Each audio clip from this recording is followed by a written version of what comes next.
Hello and welcome to our next video. Today we will discuss how to create cluster for Exchange. Clusters are also called database availability groups, or DAGs for short. This video is a part of video course about Exchange server that can be found on our website www.practicu.com. It was created for you by Jonathan Ravzin and translated by Pavel Shostak. Today we will discuss and set up not some cluster in general, but specifically Exchange cluster. What is cluster in general? Two servers with the same data, and if one server breaks down, the second one will take its place without interruption of service. If you want a more profound knowledge of clusters, you are welcomed to our website. There in MSITP section, you go to Applications, Cluster, and you can see this video. Failover cluster, and also iSCSI storage is discussed there. If you are interested in clusters, if you are serious about clusters, this video is highly recommended for you. But right now we need only some basic idea about clusters. And the basic idea is, again, two servers, two similar servers. And if one server breaks down, second one is ready to take its place immediately. To start with, let's take a look at the already existing cluster, and then we will create one ourselves. Here we have a database for the managers of our company. What is there in this database? There are mailboxes, there are emails. This whole database, as you already know, is stored on your hard drive in one EDB file. We can right-click this database, choose Properties, and see here the actual address where the EDB file is stored. If we go to that address, we go to that folder. Here you can see it. This is the address specified in Properties. So we check this folder. Let's find this EDB file. Here it is. This is the file that stores all the mailboxes of our managers. If a new manager appears in our company and we create new user, its mailbox folders, including inbox folder, including calendar folder, and all the emails in them, everything will be stored in this EDB file. To create cluster, we got to have the copy of this EDB file and all the log files on another server. For the manager databases, it has been already done. You can see that this database right now is stored on two different servers. We can compare the content of two folders with the same address on server 2 and server 3, SRV2 and SRV3. Let's do it. On the right hand we have SRV2 version of the folder, and let's go to the same folder on SRV3. Here it is. If you compare them, you will see that all files are the same. Let's make the same view. Let's sort everything in the same way. Yes, now you can see everything is the same. What happens when a new email arrives? First, this email will be stored in a database of active server. You can see this one says mounted, it means active. Healthy means backup. Of course, the fact that the new email has arrived will be stored in the logs of the main server, and then new log entry will be copied to the backup server, and the new email will be copied to the EDB file of the backup server.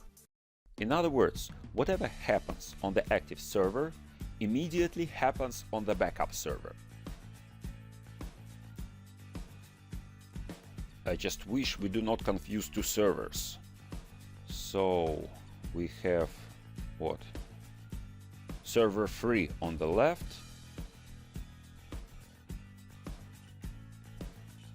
and server 2 on the right.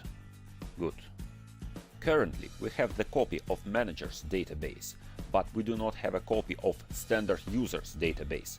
You can see standard users folder is there on the right part of the screen on server 2, SRV2, all the log files, EDB file, but it is not there on server 3, SRV3.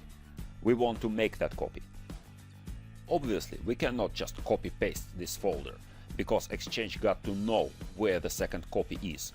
So we go, right-click the Mailbox database, and we choose Add Mailbox Database Copy menu.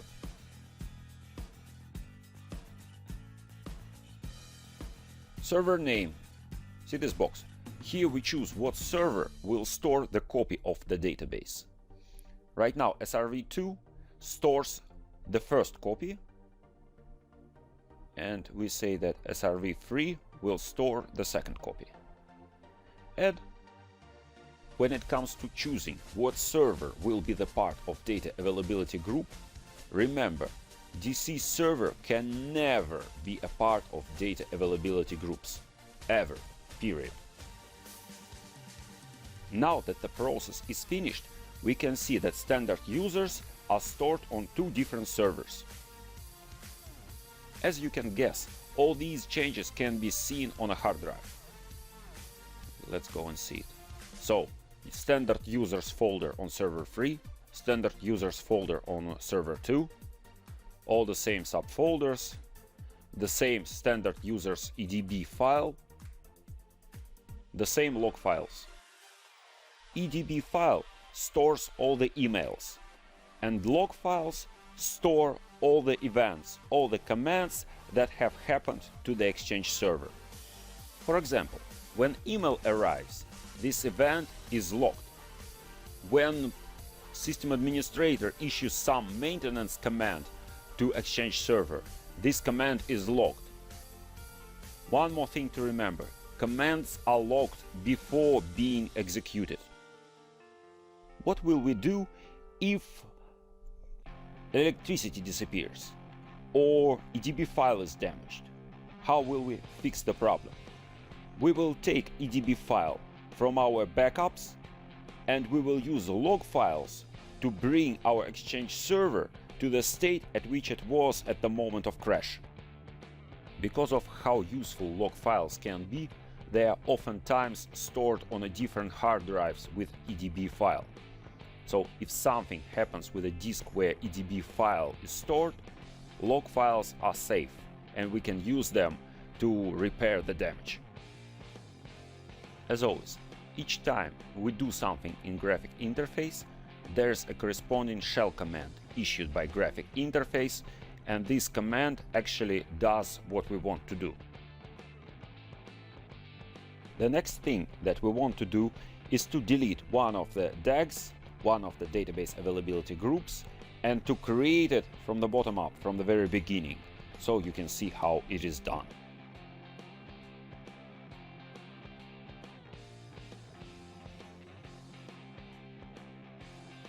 We remove database copy.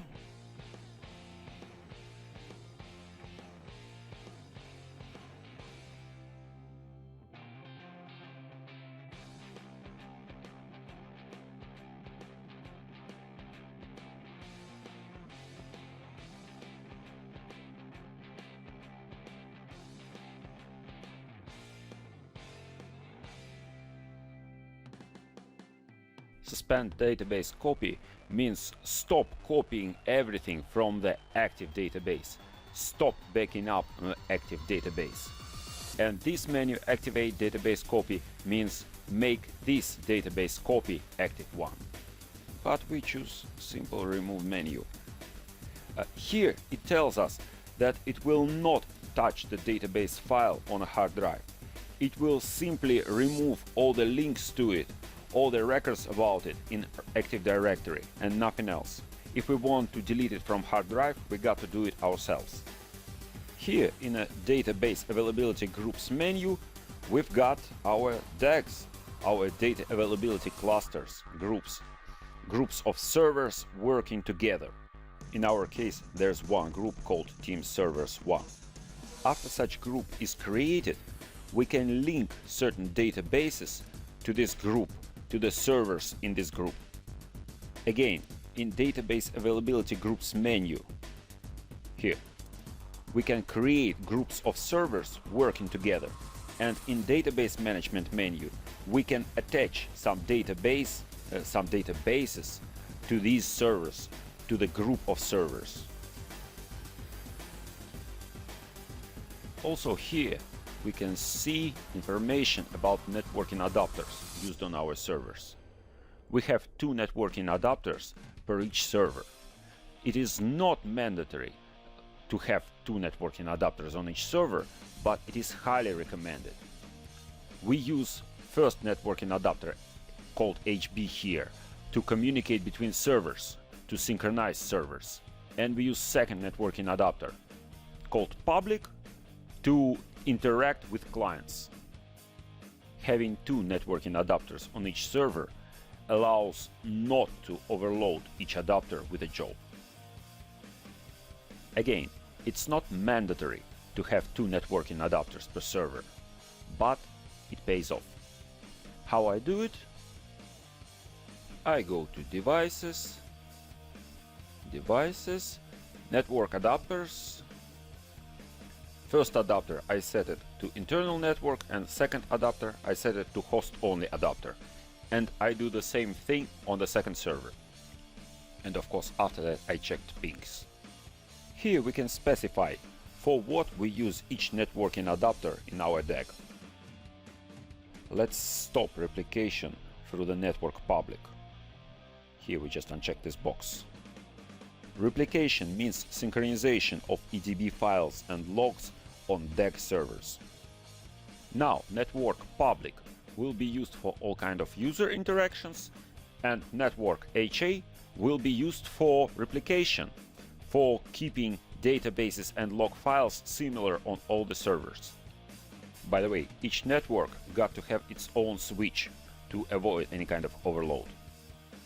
If we right-click this group and we check properties, we can see IP address of our cluster here. This IP address is associated with the whole cluster, not with any single computer, not with any single server in it, but with the whole group. And this is the IP address that our clients will see. Our clients will not know the IP address of certain server. They will know the IP address for the whole group. When client wants to connect to this IP address, it will be automatically connected to the server in the group that is currently active. If currently active server breaks down, then another server immediately takes its place, and this IP address will be associated with a new active server. This is the IP address that we publish on DNS server. Also, there are boxes for witness server and witness directory. But what is witness? Imagine the cluster with an even number of servers in it. For simplicity, let's assume that there are 2 servers. Both of them are ready to help out their friend in case it breaks down. Now imagine what happens if the connection between them is lost. They cannot see each other. Both of them will decide that their colleague broke down, and both of them will try to take active main role in the cluster. Is it possible to have 2 or more active servers in one cluster? Absolutely not. To solve this potential problem, we introduce witness server to our cluster.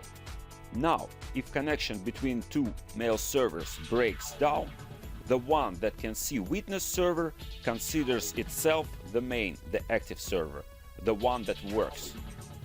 The same is true for any even number of servers. In case of odd number of servers, this problem doesn't exist at all. In case of odd number of servers, if connection breaks down, then the group of servers that has more than a half servers in it considers itself to be main, considers itself to be active. Servers in this larger group will decide which one of them will be the next active server.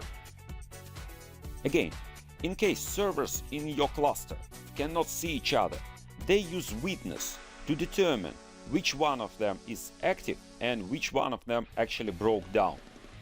You need witness only in case of even number of servers in your cluster. If the number of servers in your cluster is odd, you do not need any witnesses. We declare that SRV1 will be our witness server. This is actually our DC server. Let's go and take a look at it. There we will be able to see a very curious folder. Here it is.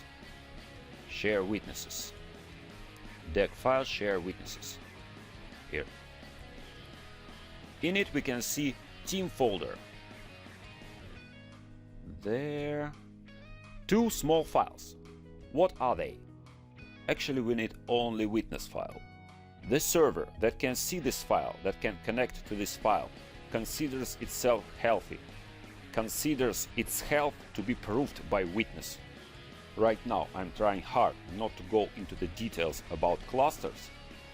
First of all, because it takes a lot of time, and second, it was already discussed in one of the previous videos. Obviously, if you haven't seen this video or you do not remember it, it's a nice idea to take a look at it. And in case you do remember this video, for which I really hope, then let me show you this failover cluster manager. Let it load. Here it is. See this? Quorum configuration, node and file share majority. This is the set of rules how your servers will determine who of them functions correctly and who don't. I will not discuss quorum configurations here because it was already discussed in a separate video. There's like 13 minutes of discussions about this topic. What we need to know is we need witness server for our cluster in case our cluster has even number of servers. Okay, back to cluster creation. We choose top menu, manage database availability group membership, and here very soon we will see all the servers in this group. Give it a second. We are looking to delete all these servers from this group because we want to create cluster from the very beginning. First we wanted to see the already created DAG, and now we want to create DAG from the very beginning. So let's delete